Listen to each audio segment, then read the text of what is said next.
Imagine a girl with the face of an angel but the voice of a rebel. In Encino, California, the suburban life looked perfect, but inside the Currie home, things were fractured. Dawn and Marie's dynamic was tense, but Cherie had an anchor. Her identical twin, Marie. Their bond was unbreakable, a sanctuary against the world. Yet the quiet life wasn't enough. Cherie craved something louder, unaware that her innocence was about to be traded for rock and roll immortality. Everything changed the night she saw David Bowie on the Diamond Dogs tour. The makeup, the theatrics, the Aladdin Sane look, it was a revelation. Cherie transformed herself, hitting the Sugar Shack teen club, dipping her toes into the nightlife. She wasn't just a surfer girl anymore. She was a star, waiting for a stage. This desire led her to a fateful meeting that would launch her into the stratosphere, but also introduce her to the darkest corners of the music industry. Enter Kim Fowley. Was he a genius or a monster? History argues both. When Cherie auditioned at a trailer park, she didn't have a song prepared. Fowley and Joan Jett needed an anthem for this blonde bombshell. In mere minutes, Cherry Bomb was written right there.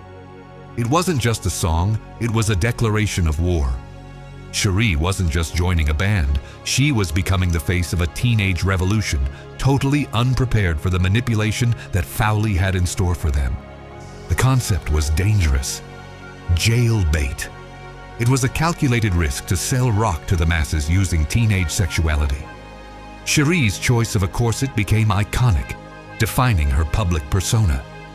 But this image came with a heavy price. She was sexualized instantly, thrust into a corset that was both armor and a cage.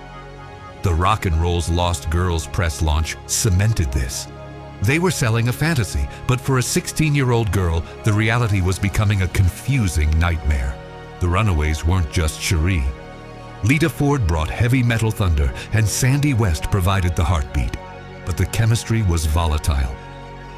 Despite the internal friction, they secured a massive deal with Mercury Records. It was a dream come true, signed by minors who couldn't legally drink. The pressure was immense. First rehearsals felt less like music practice and more like boot camp, testing their endurance.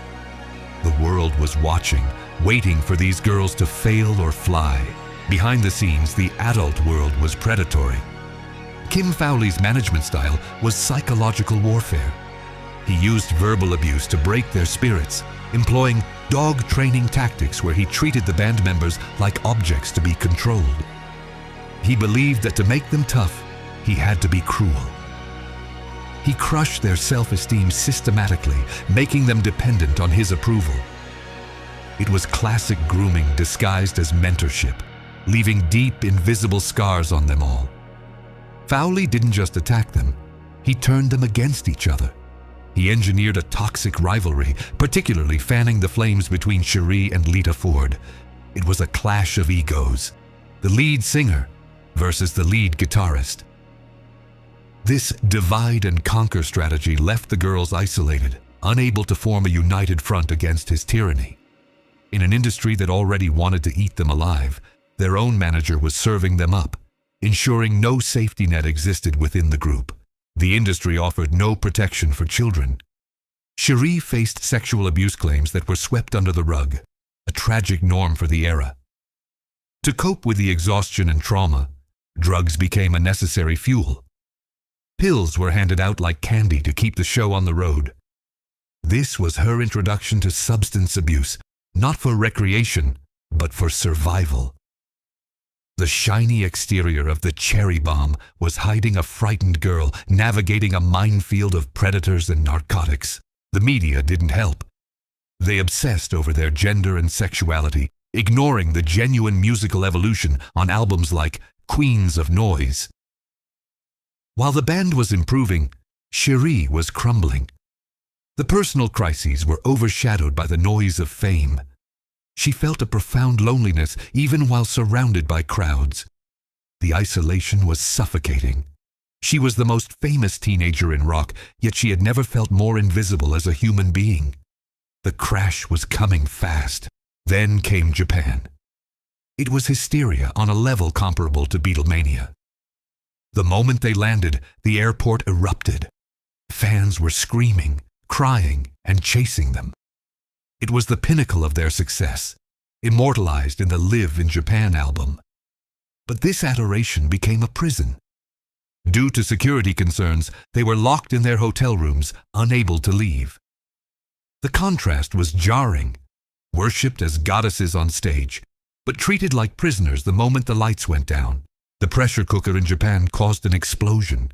Bassist Jackie Fox reached a breaking point, leading to a suicide crisis that shook the group. But for Cherie, an even darker shadow loomed. She later revealed a traumatic rape incident during this period, a horrific event that defined her nightmares. The glamour of the tour was a thin veneer over a reality of absolute vulnerability. They were kids, thousands of miles from home, with no one looking out for their actual safety. The final straw was a degrading photo shoot where Cherie was pressured to pose in lingerie. She refused. It was a moment of reclaiming her agency. She realized it was now or never. She decided to quit. Her last concert wasn't a grand farewell. She simply stepped off the stage, leaving the chaos behind. Returning to California, the silence was deafening. The post-stardom void was terrifying. She had lived a dozen lifetimes in 2 years and was now just an ex-rock star at 18. Attempting to find her footing, she released a solo album, Beauty's Only Skin Deep. But it didn't catch fire. She pivoted, recording Messin' with the Boys with her twin Marie, restoring that vital bond. Musically, she found support from Toto's Steve Lukather, blending romance with collaboration. But the industry felt hollow.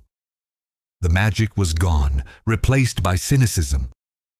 She was searching for a new identity, trying to prove she was more than just the girl in the corset. Cinema offered an escape. She starred alongside Jodie Foster in Foxes, a film that mirrored her own lost youth. Critics praised her raw potential. She had natural talent.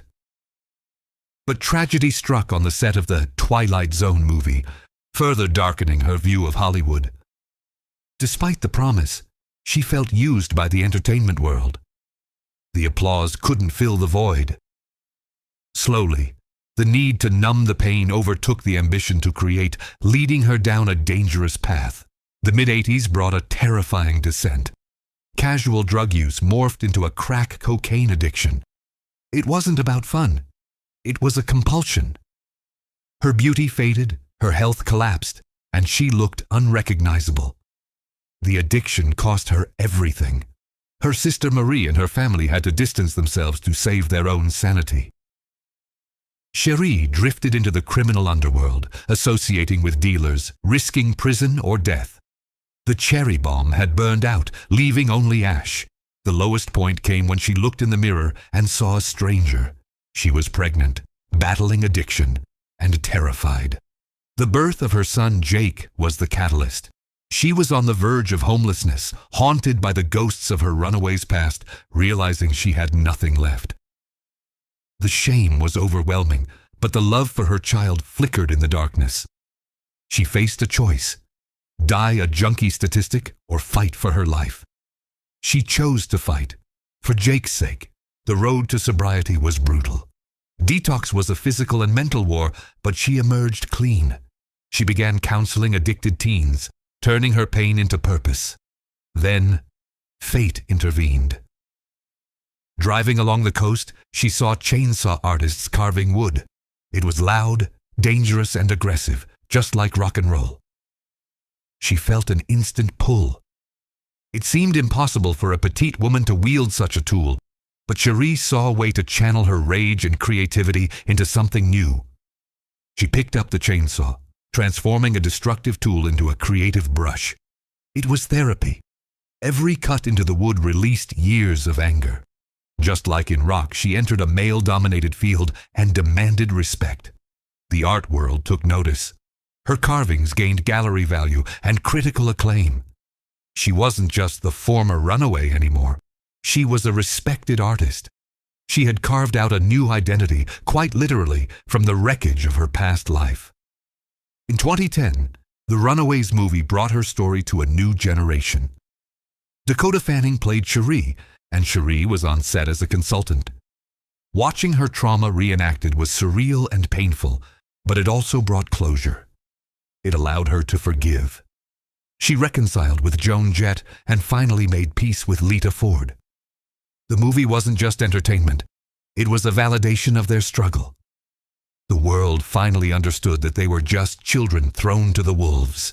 Today, Cherie Currie stands as a survivor.